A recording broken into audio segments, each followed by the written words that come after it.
নির্বাচন পরে হবে। আগে আগে আমার ভাইয়ের রক্তের বিচার করতে হবে। ভারতীয় আধিপত্যবাদ বিরোধী সংগ্রামী নেতা, বলিষ্ঠ কণ্ঠস্বর, যার এক একটা কথা, এক একটা বক্তব্য দিল্লির মসনদ কেঁপে উঠত, সেই সংগ্রামী আপসহীন নেতা উসমান হাদিকে গত শুক্রবার ভারতীয় প্রেসক্রিপশনে প্রকাশ্যে গুলি করে হত্যা করা হয়েছে। এই হত্যাকাণ্ডের বিরুদ্ধে আজকে আমরা শান্তিপূর্ণ প্রতিবাদ করছি। এই প্রতিবাদ কর্মসূচি থেকে ইন্টারিম সরকার প্রধান ইউনূস সাহেবকে বলতে চাই,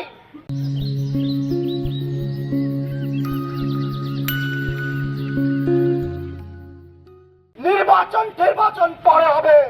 আগে আগে আমার ভাইয়ের রক্তের বিচার করতে হবে।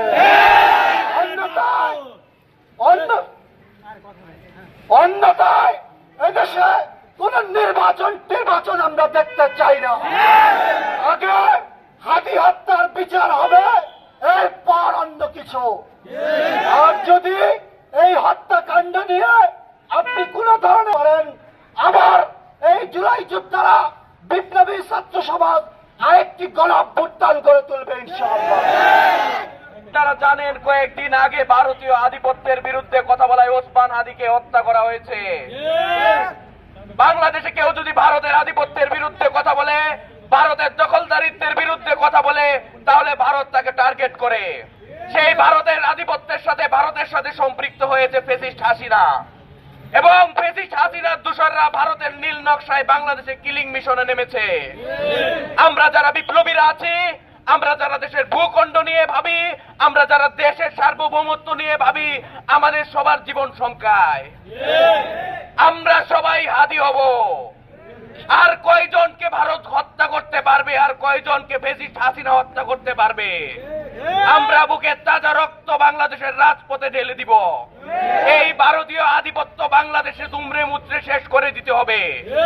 দরকার হলে আরো লাখো লাখো হাদি হতে হবে, কিন্তু এই ভারতকে বাংলাদেশে আধিপত্য গ্রহণ করতে দেওয়া যাবে না। আপনারা জানেন,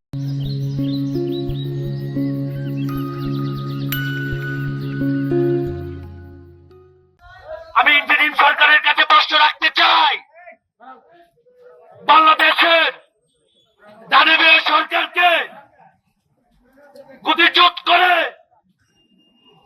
এই ডক্টর ইউনূসকে ক্ষমতায় বসানো হয়েছিল, এই 24 যুদ্ধদেরকে এ প্রকাশ্যে মৃত্যুবরণ করার জন্য।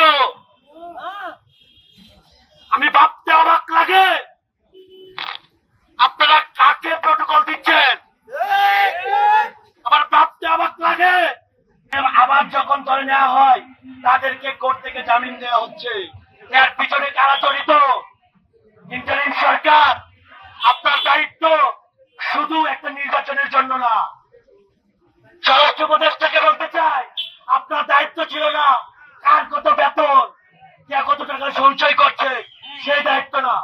আওয়ামী লীগ আমাদের যদি কোন বিরোধী দল বিন্দু পরিমাণ শব্দ করত, গোয়েন্দা সংস্থা তাকে সাথে সাথে ধরে নিয়ে প্রকাশ্যে দিবালোকে একজন জুলাই যোদ্ধাকে, বাংলাদেশের বলিষ্ঠ কণ্ঠস্বর, ভারতীয় আগ্রাসনের বিরুদ্ধে রুখে দাঁড়ানো মানুষকে প্রকাশ্য গুলি করে এই খুনিরা কিভাবে পালিয়ে যায়। এই ভারত সীমান্ত দিয়ে বের হতে হলো বিজিবির সহায়তা, বিএসএফ এর সহায়তা লাগে। এই সহায়তা কারা করেছে? দ্রুত করতে হবে।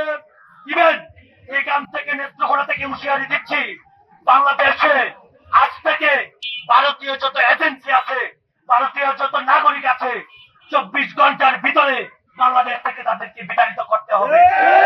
আমরা ভারতের সাথে এই রকম সম্পর্ক চাই না। বাংলাদেশের ভারতীয় হাই কমিশনারকে অবিলম্বে বাংলাদেশ থেকে উচ্ছেদ